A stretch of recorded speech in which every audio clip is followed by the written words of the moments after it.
Assalamualaikum warahmatullahi wabarakatuh. Nama saya Adia Yuliandita. Saya akan menjelaskan mengenai bakteri Salmonella typhi.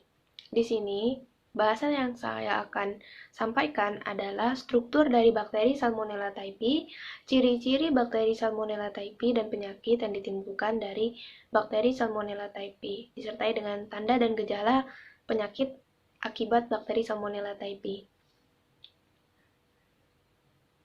Baik, dimulai dari struktur bakteri Salmonella typhi. Struktur bakteri Salmonella typhi yang pertama itu adalah dinding sel. Dinding sel adalah lapisan terdiri dari lapisan peptidoglikan dan lipopolisakarida.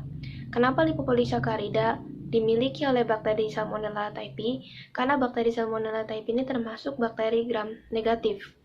Selanjutnya ada flagellum. Flagellum atau flagel di sini sebagai alat gerak bagi bakteri itu tersendiri. Lalu selanjutnya ada pili. Pili itu sebagai penghubung pada saat bakteri itu bereproduksi. Selanjutnya ada kapsul. Kapsul itu sebagai pelindung bakteri dari benda asing dengan cara mengeluarkan endotoksin. Mengeluarkan endotoksin, lalu menghindarkan juga bakteri dari kekeringan. Selanjutnya ada outer membran. Karena membran bakteri ini terdiri dari dua, yaitu outer membran, membran luar, dan inner membran, membran dalam. Selanjutnya ada thin rigid layer. Itu adalah lapisan tipis peptidoglikan. Lalu selanjutnya ada ruang periplasmik. Ini ruangan di antara lapisan tipis peptidoglikan dan inner membran. Lalu selanjutnya ada sitoplasma. Sitoplasma ini mengandung vakuola cadangan yang berfungsi sebagai memberi nutrisi bagi bakteri ketika bakteri tersebut berpuasa. Selanjutnya kita akan bahas ciri-ciri dari bakteri Salmonella typhi. Ciri-ciri bakteri Salmonella typhi. Yang pertama berbentuk basil, artinya berbentuk tabung atau batang. Selanjutnya, di sini bakteri Salmonella typhi itu dinding selnya termasuk dinding sel yang bakteri gram negatif, artinya memiliki lipopolisakarida dan memiliki kapsul. Kapsul yang bersifat patogen. Patogen yang mengeluarkan racun disebut juga endotoksin. Jadi bakteri Salmonella typhi ini termasuk bakteri gram negatif dan bersifat toksin. Selanjutnya bersifat anaerob fakultatif, artinya bisa hidup dengan oksigen atau tanpa oksigen. Dan bakteri Salmonella typhi ini tidak memiliki spora, tidak berspora.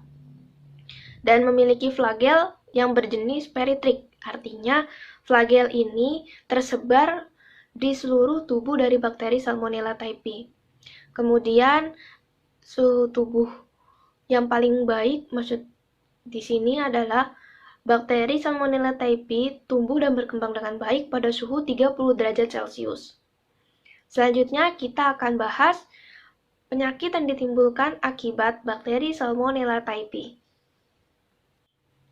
Baik, penyakit yang ditimbulkan dari bakteri Salmonella typhi adalah demam tifoid.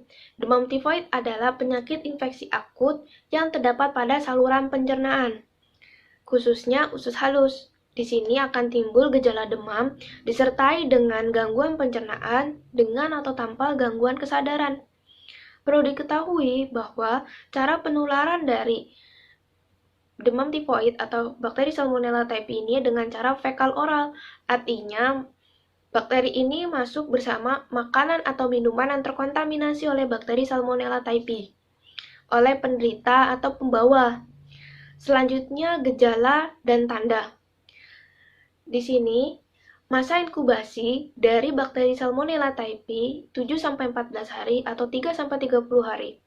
Pada masa inkubasi ini akan timbul gejala berupa merasa tidak enak badan, nyeri kepala dan pusing, lesu dan tidak bersemangat.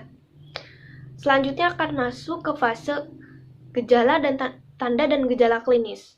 Tanda dan gejala klinis pada fase awal adalah demam.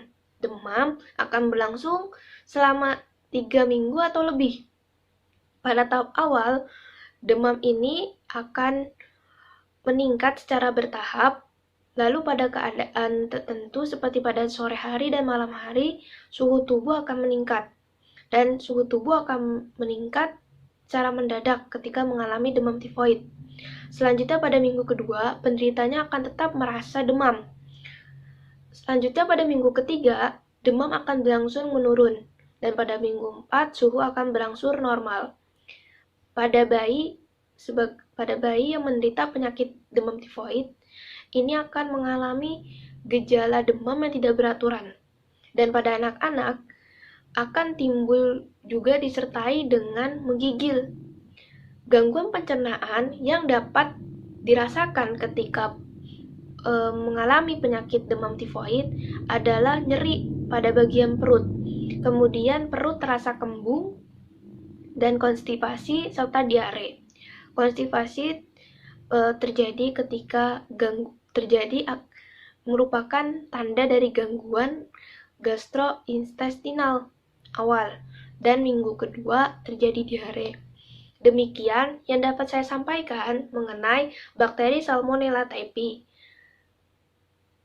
Wassalamualaikum warahmatullahi wabarakatuh.